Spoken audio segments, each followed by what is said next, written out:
teu bolso, né, nesses momentos. Se bem que eu na tua idade eu gostava desses momentos para encher linguiça, entendeu? O professor fazer chamada. Eu fico tão revoltado com isso 2015, não me conformo. Não me conformo com 2015, precisa ter um ser humano fazendo fulano, ciclano, como se eu, ao entregar as provas para vocês, ao no dia a dia, não fosse começar a te conhecer e lembrar o teu nome. Né? Segunda, terceira reunião que eu vou encontrar o pai, eu olho para o pai e sei quem é o pai. Pô, pai, e aí tal, a gente já conversa, já sei quem é o filho dele. Né? Eu não preciso de carômetro, né, para atender os pais. Na primeira reunião, sim, não conheço vocês, né? Ano que vem, os que sobreviverem, putz, eu vou conhecer o nome e o sobrenome de cada um de vocês, como é que é o estilo do pai, o que está acontecendo, o que não está acontecendo na família.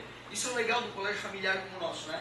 Só que fazer chamada, preencher isso aqui, para mim é uma burocracia, cara, que me dói o pâncreas e deveria pelo menos doer no teu bolso. Então me perdoem os guerreiros que eram querendo estar estudando já, né? E eu aqui entregando provinha, ou coisa triste. Entre as aulas eu vou entregar de matemática, para não ficar tão, né, 2 aulas maçantes aí, o cérebro humano, ele tem 50 minutos no máximo, o cérebro adulto, né? De concentração contínua. Por isso que as aulas têm 50 minutos. Um jovem como tu tem no máximo 16, 17 minutos de concentração contínua. Por isso, aqueles momentos em que eu fico 30 minutos falando, eu estou errando. Eu deveria falar 15 minutos, dar uma quebrada, falar alguma bobagem, e depois voltar a exigir a tua atenção. Quando eu escutei isso, né, eu que me achava melhor que os outros nessa época, a tua idade, eu pensei, que babaca, eu fico lendo horas e não me distraio. Humilde, né? É que na verdade eu não me tocava, que cada página que eu virava, né, ou às vezes no meio da página, visualizando a história curtinho, no Machadinho de Assis ali, de repente eu lembrava, tenho que entregar o trabalho de história amanhã, e já voltava para a história, né? Isso é um lápis de atenção, concorda comigo? E o cérebro humano, ele é um limite fisiológico, não é tu querer ou não querer. O teu cérebro depois, quando for adulto, né? Depois de 50 minutos concentrado em algo, ele precisa sair daquele foco. Que loucura, né? Bacana conhecer a fisiologia humana para aprender melhor. Por isso que a nossa aula vai ter um break. Vai! Aonde? Qual? Não, eu sei, mas qual página? 32. 31. Correção, tarefa. Se tu não fez, já sabe, é arder no inferno. Importante, fica claro. Página 31. Estávamos falando do plano cartesiano. Citamos o nome abscissa, ordenada. Falamos que um ponto no espaço, no plano, aliás, né? Um ponto no plano é definido por 2 números chamados par, ordenado, onde o primeiro número é sempre o X e o segundo, portanto, beleza. Para ver se tu entendeu isso, a troca de 10 na parte anterior é perfeita. Observe o plano cartesiano. Legal, então tinha lá o eixo das abscissas, o eixo das ordenadas. Primeira coisa nova, o eixo das abscissas tem um nome, tem um apelido, aliás. Eixo 0Y. Adivinha o apelido do eixo Y? Eixo 0x.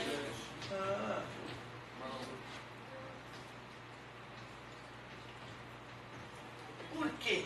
Eu sei. Porque quando o y for 0, o ponto vai ficar no x. Isso, acho que a questão vai explicar para quem ainda não entendeu. Vamos deixar, dar mais um tempinho para o amigo ver se pega sozinho o porquê desse apelido tão didático. Observe o plano cartesiano, que belo plano cartesiano.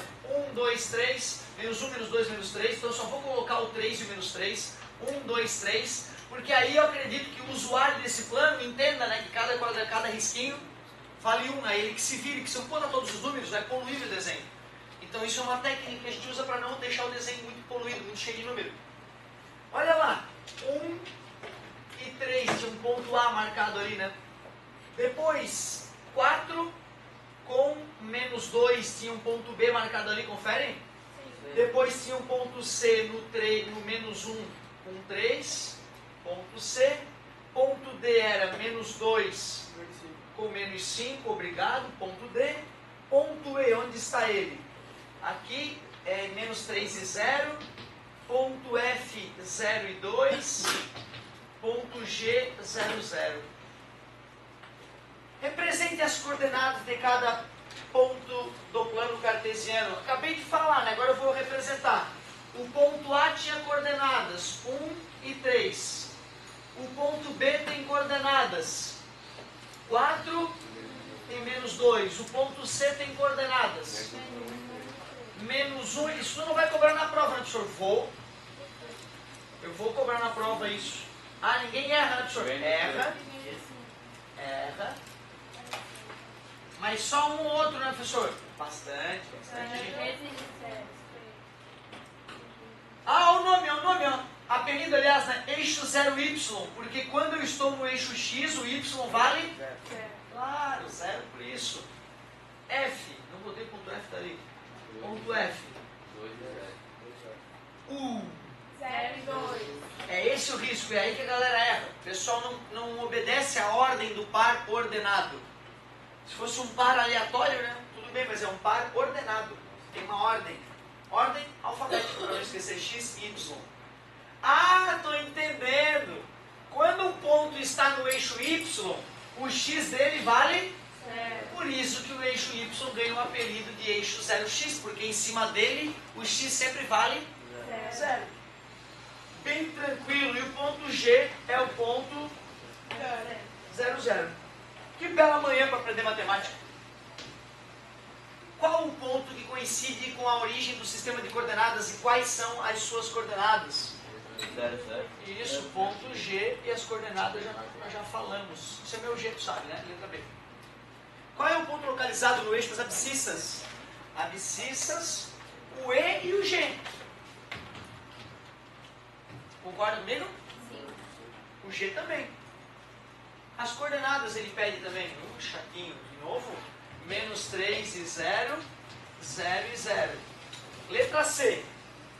Pode-se afirmar que todo ponto que tem ordenada 0 está localizado no eixo OX? Peraí, deixa eu ver. Pode-se afirmar que todo ponto tem ordenada 0. O que é ordenada 0? Ordenada 2, ordenada 1, ordenada 0. É o eixo X. Então ele está no eixo que vai da origem, né, até o X. É o eixo OX. Pode. Sim. Só que ele pode estar no 0,0, pode. Sim, mas estar no 00 não é estar no eixo. Estar no 00 é estar nos dois eixos. É o único ponto que está nos dois eixos ao mesmo tempo. Beleza? Isso aí, garoto. Mas o importante mesmo é essa participação. É isso que eu fico orgulhoso. Qual o ponto localizado no eixo das ordenadas? O F e o G. F que tinha como coordenadas 0,2 e G 0,0. Pois não. Letra E. Pode-se afirmar que todo ponto que tem abscissa 0 está localizado no eixo OY? Pode. Isso aí. O cara que tem abscissa 0 tem que estar no eixo Y. Tranquilo, né, cara? Produto cartesiano. Vamos ver que história é essa de produto cartesiano na página 32.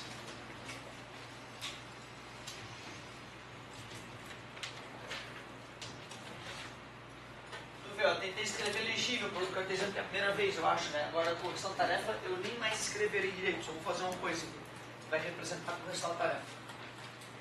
Dado dois conjuntos A e B não vazios, tudo bem. Define-se produto cartesiano de A por B, e indica-se por Ax'B. Então tu vê, não é A vezes B isso aqui, cara. Isso aqui é coisa nova. É um produto cartesiano e se lê A por B, não vezes. O conjunto cujos elementos são todos os pares ordenados XY, em que X pertence a A e Y pertence a B. Acho que entendi. O conjunto A vai ter alguns elementos. Tipo A1, A2, A3 e assim por diante. O conjunto B vai ter alguns elementos, B1, B2 e assim por diante. Eu, pelo que li, acho que o produto cartesiano é um conjunto formado por pares ordenados, todos os possíveis, onde o X vem do conjunto A e o Y vem do conjunto B. Então, dessa forma genérica que eu estou fazendo para ti, um dos elementos seria A1, B1, Mas também teria o A1 com o B2, também teria A2 com o B1, A2 com o B2, certo? Depois, A3 com o B1 e assim por diante, né? Que eu não finalizei, certo? Todos os possíveis. Pelo que eu entendi foi isso. Se bem que também, como eu estou há tempo, né, fazendo isso, a leitura ali já me reativa as conexões do ano passado. Mesmo que eu não tivesse estudado nada ao longo desse tempo. Para ti isso é uma coisa nova, tu deve ter lido, relido, aquilo está tudo simbólico ainda, né? Pô, aquilo ali está uma loucura. Fala, meu querido. Ali no exemplo é bem isso que fez. É isso que nós vamos finalizar. Exatamente o que eu fiz. Eu fiz de maneira genérica, né? Para provocá-los eu fiz com letrinhas. E agora nós vamos colocar número e vai ficar bem mais palpável. Exatamente, cara. Exatamente isso. Vamos que vamos. Exemplo. Sendo A igual a 0, 1 e 2 e B igual a 3, 4 e 5, tem-se que A por B, ele juntou o 0 do A com 3, o 0 com 4, o 0 com 5, o 0 com 6. Foi exatamente o que eu fiz. É o que está no exemplo da apostila. Concorda comigo? Aliás, né? Ele fez também B por A. Deu o mesmo resultado, B por A? Não, né? Não, porque o A e o B não eram iguais. Então, quando eu troquei X por Y, mudou o produto cartesiano. Para que tu entenda bem aquele exemplo, olha o que ele te pede. Represente em um plano cartesiano os pontos do conjunto A por B e no outro plano os pontos do conjunto B por A. Essa vai ser a nossa tarefa, então. Página 32. Vamos completar. Usarei aqui por reciclagem esse plano cartesiano que a gente já produziu. E vamos ver. Ponto 03. Ponto 03. 0 para X, 3 para Y. Ali. Ponto 04. 04 e ponto 05 e ponto 06. Ponto 13. 13. Ponto 14, 15, 16. Ah, entendi. Agora já peguei a mãe. Ponto 23, 24, 25, 26. No começo estava difícil, mas depois que eu vi que tinha uma hora, eu não tive que ficar me matando toda hora com as coordenadas. Legal, legal. Ponto, esse representa, essa coisa representa o produto cartesiano A por B. Vamos fazer o B por A. Ele te deu dois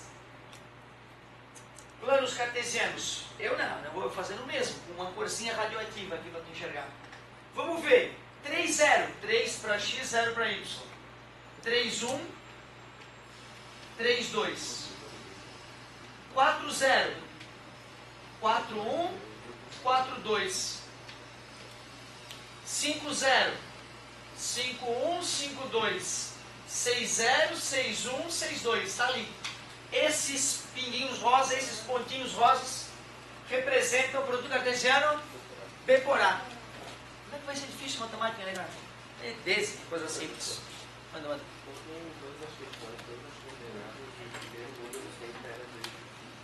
Pois porque na verdade, quem inventou isso foi um filósofo francês, em 1500 e cacetado. Foi ele que teve essa sacada de criar duas retas perpendiculares para representar um ponto no espaço.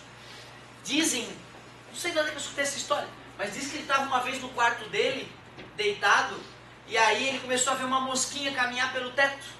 E as madeiras ali do teto, né? Aí ele começou a ver a mosquinha viajando ali. Zzz. E ele era um cara que queria usar a matemática para descrever o mundo, ele tinha esse objetivo. E ele já estudava matemática e estudava geometria. A geometria a gente usa para descrever o mundo, né? Fazer uma esfera para representar o Sol, a Lua, certo? Então ele queria fazer as contas dessa geometria e ninguém fazia ainda naquela época. E quando ele estava vendo a mosquinha passear no teto do quarto dele, ele teve a ideia de traçar linhas horizontais e verticais e a partir da contagem das linhas, quantas horizontais e quantas verticais, descrever a posição da mosquinha. A mosquinha primeiro está na linha 3 com a linha 5. Aí ela foi até a posição da linha 7 com a linha 8. E aí ele teve essa ideia. E aí quando ele foi organizar essa ideia na mente dele, ele pensou, pô, então eu vou ter que ter dois números para representar um ponto no plano. Então tem que ter uma ordem, o cara que lê o meu número vai ter que saber qual é a linha horizontal, qual é a linha vertical. E ele, dono da ideia, disse que o primeiro é X e o segundo é Y, tá acabado. Até hoje a gente fala, amém. Tu é foda, Descartes. Onde é que mesmo que veio essa história? Da apostila ontem, né? Quem leu a apostila, teoricamente, aprendeu isso, certo? Aí da importância de a gente ler a apostila honestamente e interagir, né? Porque se tu leu a historinha e não entendeu a historinha da mosca, deverias ter me perguntado, né? Certo? Porque eu poderia te corrigir já no dia. O que importa é que tu foi atrás do conhecimento e eu estou orgulhoso. Eu lembro que numa dessas Páscoas aí, né? Lá em casa sempre foi clássico eu esconder o vinho, né? Clássico pra criança, né? Só que esconder o vinho pra criança só achar não tem graça, né? Sempre tem que ter um problema para resolver. Uma historinha para ler, uma interpretação para fazer. Porque é assim que as crianças ficam fera, né? Desde criancinha tu desafiando elas a fazer as coisas mais dificilmente. E uma das vezes que eu escondi o ovinho, quando o Caio tinha aprendido a ler, eu escrevi que ele tinha que buscar contar os azulejos para frente e para o lado no chão do quarto para achar o ovinho que estava em plano cartesiano com os azulejos do chão. Tu vê, às vezes é assim, ludicamente, né, que a criança, ao entrar na escola, o professor já tenta dar essas noções, certo? E aí no outro ano repete, no outro ano repete, e no outro ano repete. Então, né, esse plano cartesiano aí já é a repetição já há alguns anos, e por isso que a gente espera que depois desse ano tu detone. No terceirão nós vamos reestudar tudo isso de novo, tu acredita, cara? Terceirão, só que aí é toque de caixa. Tem que ser bem rapidão lá. Tô gostando, galerinha? Dados os conjuntos. Olha só, agora é outra história já, hein? Ele deu o conjunto 1, 2, 3 e deu o conjunto ABC. ABC. Responda. A é igual a B? É verdade eu falar A é igual a B? Que absurdo. O A não é 1, B não, nada a ver. Letra B. Verifique se a igualdade A por B é igual a B por A. E aí? Não, ele não pediu se é ou não é. Ele pediu para tu verificar. E isso que é importante. Se tu só escreveu não, tu errou. Tu não obedeceu, né? Isso é que é importante ficar claro. A matemática tem que ser obediente, senão tu não vai chegar a lugar nenhum. Vamos ver então. Para verificar eu tenho que fazer, pô. Vamos. 1 e A. 1 e B. Agora eu peguei a mãe. 1 e C. Legal. 2 e A. 2 e B. 2 e C. 3A, ai meu pâncreas, vamos! 3B. 3C. E tem que fazer o B por A para poder verificar. Só dizer, mas não é? Não, não serve. A1. A2. A3. B1. B2. B3. Tu bota H e tu vê, sobra mais tempo para fazer as outras coisas, né? Aí é só não fazer muito devagarzinho. Mesmo que não esteja um primor com cores diferentes, como muito gosto de fazer, se tiver a página. Se tiver o exercício. Tem esse número de exercício aí? Não tem? Não. Que vergonha. Mas estava escrito, né? Produto cartesiano logo antes. Então o cara sabe onde é que ele está. Eu olho o caderno, por mais que esteja muito feio, né? Se estiver organizado, dá para pontuar. Uma avaliação já tu entrega com um pouco mais de limpeza, tal, sem estresse. Que beleza? Verificamos como podemos. Como podemos observar os conjuntos A por B e B por A são distintos. Vai ficar chique, né? Agora vai. Beleza, a primeira parte foi. Para fazer, construa um sistema cartesiano ortogonal e represente geometricamente no plano cartesiano os pontos. Isso era uma coisa legal agora de eu ir passando olhando, né, cara? Ver se todo mundo fez. Pá, pá, pá, pá. Que é fundamental, porque se tu não fez, tu sabe, né, cara? Não vai aprender. E ali não tinha lugar na apostila, então tinha que ser no caderno. Mas hoje nós já perdemos tempo demais. E a galera que está batalhando aí também não merece esse atraso de vida todo. X, Y, eu vou marcar pontos que vão da onde a onde. O maior X que eu vejo aqui é 5 e o menor menos 3. Ah, não, estou olhando errado, O x, 1, 2, 3, 4, 5. 1, 2, 3, seria o suficiente até, né? De menos 3 a 3, mais umas marquinhas, vai ser suficiente. E y está indo de 5, por aí. 1, 2, 3, 4, 5. Vamos botar o 3 aqui. 1, 2, 3, 4. Aqui é o menos 3. Então vamos lá. Ponto A, 2, 3. Manda. Eu tenho uma pergunta. Vai, tipo. Se o ponto ele tá no eixo X, ele tá em algum quadrante? Ou ele tá Não, ele está no eixo. Ótima pergunta. Isso vai ser revelado já nos exercícios Eu posteriores. tive uma dúvida. Perfeito, ótima pergunta, garoto. Ótima pergunta. Então, quando ele está no eixo, ele não pertence a nenhum quadrante, ele pertence ao eixo. Ótimo. Essa pergunta é esclarecedora. Mostra que praticou.